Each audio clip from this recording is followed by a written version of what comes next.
So Australian Prime Minister Scott Morrison a short time ago joining a first round of sanctions imposed on Vladimir Putin's Russia today, following similar announcements by the US, UK, Japan and other allies this morning Australian time.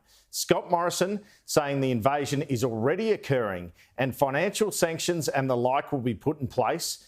The Prime Minister saying liberal democracies have to take on bullies. The invasion of Ukraine has effectively already begun, as President Biden has also remarked. This invasion is unjustified, it's unwarranted, it's unprovoked, and it's unacceptable. Russia is at peak readiness to now complete a full-scale invasion of Ukraine, and that is likely to occur within the next 24 hours. And there are even reports already of shelling and things of that nature which could indicate that it has already begun. Australians always stand up to bullies, and we will be standing up to Russia along with all of our partners, like-mindeds, and all of those who believe that it is absolutely unacceptable that Russia could invade its neighbour. The Australian government will immediately begin placing sanctions on Russian individuals in response to the aggression by Russia against Ukraine. We will also amend the Autonomous Sanctions Regulation of 2011 to extend existing sanctions that apply to Crimea and Sevastopol to the regions of Donetsk and Luhansk. US President Joe Biden and Secretary of State Anthony Blinken also said this morning Russia has invaded Ukraine, with Blinken saying this was the most serious conflict in Europe since World War II.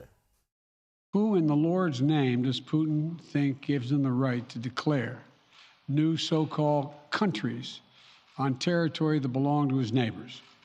This is a flagrant violation of international law and demands a firm response from the international community.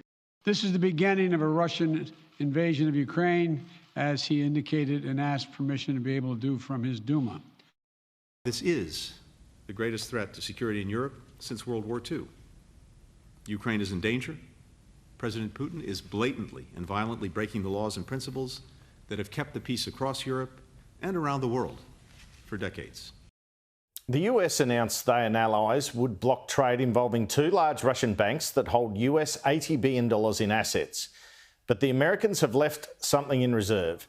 Even further sanctions should Vladimir Putin go further into the Ukraine, which the Americans have made clear they expect to happen. In terms of retaliation, Scott Morrison confirmed the biggest danger for Australia is cyber attacks, but it is important to take this action regardless, he said. Prime Minister, apart from the potential for cyber attacks, is there any other forms of retaliation that Australia could face? Well, I think cyber is, one of the most obvious, and I'd stress that the cyber attacks can sometimes come from miscalculation and misadventure. We've seen that in the past, where cyber attacks have sought to let loose various worms, they call them, or viruses, and they get out of the control of those who put them in the system. And so it can be indiscriminate collateral impacts as well as targeted impacts. The PM asked what this might mean in terms of China's reaction to the West's actions.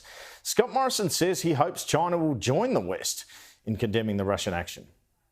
I hope they join us.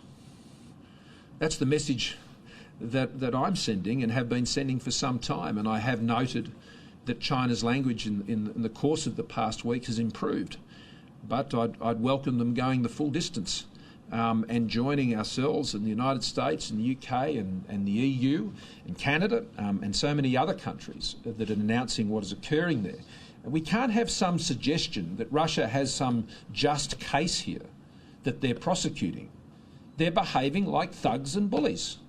The Prime Minister also saying he has no quarrel with the people of Russia. It's only with Putin. That's not what they believe their country is about. That's not what their values are about. That's not what their heritage is about.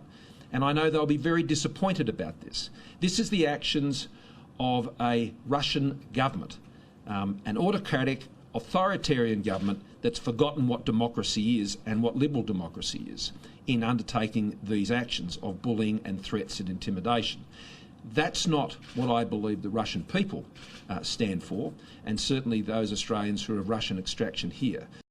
And the PM says that to stand up against bullying can cost countries economically, but it has to be done. He welcomed the German Chancellor's resolve to cancel a gas pipeline with Russia and said he hoped other countries held firm. You know, when you face bullying and intimidation, yes, there's blowback. Yes, there's threats to your economic interests, and you attract a lot of attention by those who seek to bully and threaten you. Australia understands this better than most. It's a point I've been seeking to make now for some years to fellow liberal democracies. We are now living in a world where authoritarian autocracies are seeking to have their way, and the only defence against that is those countries that favour a world order that favours freedom.